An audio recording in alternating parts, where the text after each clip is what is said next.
Hey everyone, it's Erik Thor here, and I'm so happy to be back to creating videos again. And the number one thing I want to talk about today is how to become a polymath. What is a polymath?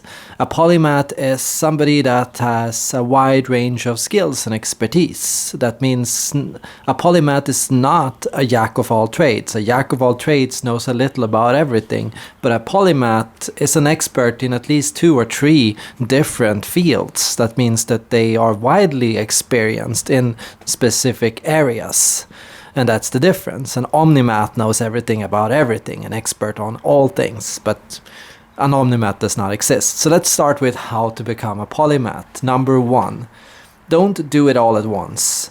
What I see is a lot of the time, if you set out and say your goal is to become a polymath, that's a bad idea. You want to do one thing at a time, and you want to realize you're going to live a long life, hopefully going beyond 100 years old. That means you have all this time to learn new things and develop, and yes, learning can keep happening past your 30s, 40s, 50s, 60s, 70s. You can keep learning, studying, and figuring out new things. Your brain never loses the capacity to learn new things. In fact, many people make big career switches in their 50s and 60s, or start taking up new subjects, or start taking up new hobbies or interests they didn't have before. So you never stagnate. So don't rush. That's number 2. Take your time. Actually allow yourself to take time immersing yourself completely in an activity. You want to be present in what you do. You don't want to be scattered. You don't want to get distracted, jumping from thing to thing. You want to fully surrender to your passion for a specific topic or interest or activity. And that means allowing yourself to nerd out and geek out completely about something, learning everything about it, and really committing to it for a longer period of time, allowing yourself to have consistent, longer, wide range periods of interest in something. I think that is the step to being a polymath. If you switch between many different things all the time but never really commit to anything, you're going to find that you never really break past the surface of a field or a study. You need to really breathe something in order to learn it. Number 3 is let your interests evolve over time. How it went for me is I went from, at age 5, taking up a massive interest in philosophy and going around asking people questions about whether God exists and what the meaning of life is, and developing my own life philosophy. I went through this until I was about 12 or 13, and that's when I switched to a massive interest in politics, and I got politically active, and I went to different conferences, started attending events, started meeting different people, started getting to know everything about how society worked, how elections worked, how democracy works, and how the world works internationally. I blogged about this. I wrote thousands of blog posts, and I did this until I realized that I need to learn more about psychology. And then I went crazy about psychology. I studied all the different theories from Jung, Freud, Adler, Maslow, and all the different thinkers in the field. Not all of them, of course, but a lot of them. I read countless books on the topic and made thousands of videos on the topic. And over time, I switched to, and I got an interest in IT and programming, and I started learning everything about programming and JavaScript and Java and different IT systems, and I started getting a career there, and I started developing, and this was a natural product of evolution. This process of evolution was often triggered by challenges, and this is point number 4, is spotting where your improvements are. What you will notice is that every single discipline can blind you. If you go to a brain surgeon with a problem, they'll think it's neurological. But if you go to a heart surgeon, they'll think it's something related to the cardiovascular system. So we can become blinded by our disciplines, and our disciplines alone cannot solve all problems. There is not one discipline that can solve every single issue in the world, and that's why we need polymaths, people that can see the bigger picture. So spotting what your improvements are, that's about noticing where you fall short. when I was in philosophy, I realized that I was thinking about everything, but I wasn't doing anything to make a world a better place. So I wanted to know, how can I make the world a better place? And that's why I started getting into politics and learned communication, learned to put myself out there, to talk to people, to work in communities. But in these communities, I realized that I didn't understand enough about people, and that's why I took up an interest in psychology. I wanted to know, before I started telling people how the world should work, I wanted to know how the people worked, because I thought, I can't say how the world should work if I don't understand the people that are a part of that society, right? I have to understand what their needs are, the values are, and all the things that make them who they are. So I went into psychology, and in psychology I learned so much about people, and I learned so much about the relationships, and I learned so much about self-development. And then I wanted to understand more about because I realized I could talk about all these things. I could talk about politics, I could communicate my ideas, but I couldn't really do anything with them. And I thought, if I can pick up programming, I can start developing personality tests, psychometrics, tools that could help people in their daily lives with applying psychology in their own lives for their own happiness and well-being. So that's kind of been my process. I generally went into and noticed, okay, where do I fall short? Where do I'm missing something? What am I not seeing? And I used these disciplines to broaden my life and my experience and my awareness so that I could understand the world better. And each of these different shifts happened gradually, and I went through longer periods of immersion, going through and studying these things over time and really absorbing what they were. And ultimately, in the end, they became a part of me. I also went through a process of becoming a polyglot and learning different languages, learning English, learning German, learning Dutch, learning Spanish. All of these things were also ways for me to learn how to talk to different people from different cultures, but also to learn to think in different ways, because each language gave me a new framework to think. So I can definitely suggest picking up learning languages as well.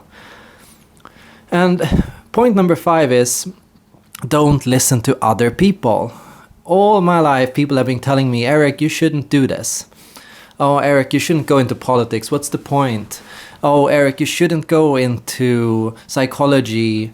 Why don't you stick with politics? And then, oh, Erik, you shouldn't go into IT. Why don't you stick with psychology?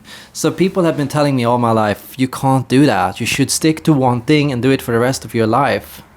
But yeah, I don't think when people tell you you should stick to one thing always and only do that one thing, I think that's noble in its own regard, because of course we need people that are deep specialists that really know something inside out.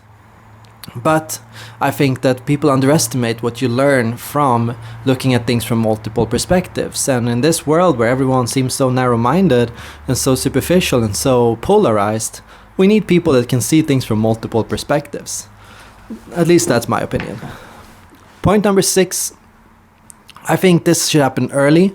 Study memory techniques and learning. This is something you should really think about. How do I learn? How do I memorize things? Most important thing is, remember, the brain wants to have fun. And if you're not enjoying learning, and if you're not enjoying studying, you're doing something wrong. Learning and studying can be one of the most enjoyable things. Me and my fiance, we spend at least a day a week, if not more, sitting down together, studying something new, learning something new, because we are both fascinated with the world. And I think studying should be a lifelong pursuit. But how do you memorize things? How do you learn things? I recommend a mix of different learning styles. I don't think you should just passively listen to a video or watch a documentary or read a book. I think you should write about what you learn or make videos about what you learn, because that's a good way to actually learn to think and memorize things in your own words. You need to put things into your own words to really make it a part of your own brain and how you think. I also think that you should make it fun by making it interactive. So make learning an interactive experience rather than a passive experience. Avoid Duolingo and all those like passive learning techniques. Instead, really try to use all your 5 senses in learning. Your sound, smell, and taste and touch, move while learning, and be really a participant in your own learning. That's memory techniques for you, one-on-one. But there's a lot more to do there.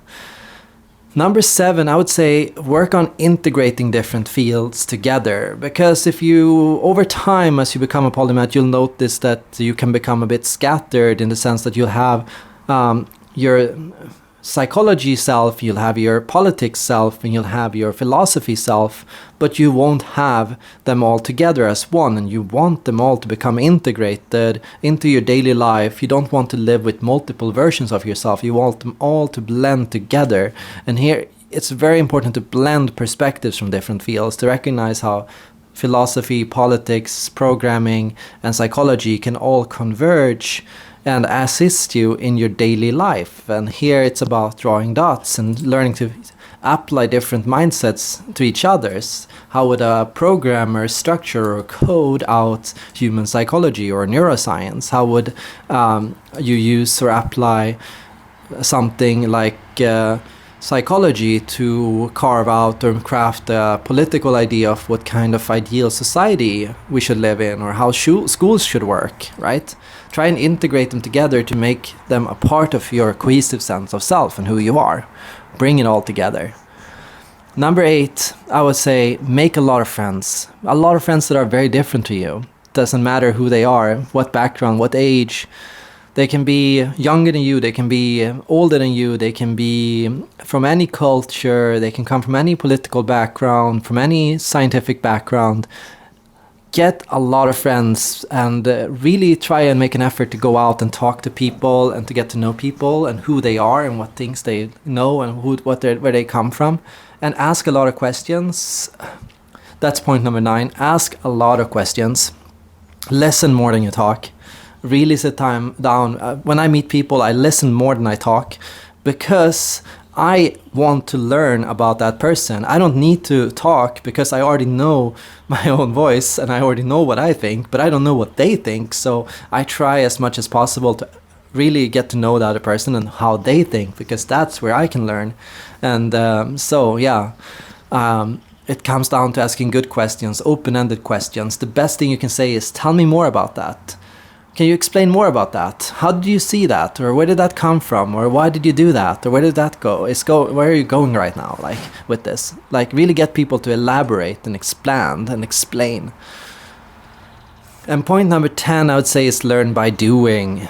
I see a lot of people waste themselves away in academic pursuits or university, studying all their lives, reading, thinking. But learning is embodies not just mind, but also body. You need to embody your learning and actually put it into practice in your life, in your relationships. And if you can't bring an idea or a theory or something you're learning into your daily life, it might not be that important. We get lost a lot in abstract questions and possibilities, but it's the ones that we can make and bring into our practical life. Those are the ones that are useful. So it's about making sure you can apply that in your relationships, in your work, and in your hobbies, and in your how you live on a day-to-day basis. What does it mean about, like, your daily routines and what you should do, and how does it affect your morality and your values? All in all, being a polymath is, in my opinion, one of the most fun ways to live. It creates for a rich and dynamic life. It allows you to see things from multiple perspectives. It allows you to think outside the box, and it allows you to overcome disciplines and transcend your thoughts and opinions and personality. It is a way of reinventing yourself every day, and it will help you gain a deeper understanding of who you are, what your potential is, and what is inside you. Yeah, you are limitless. Thank you so much for watching, and see you all in the next video.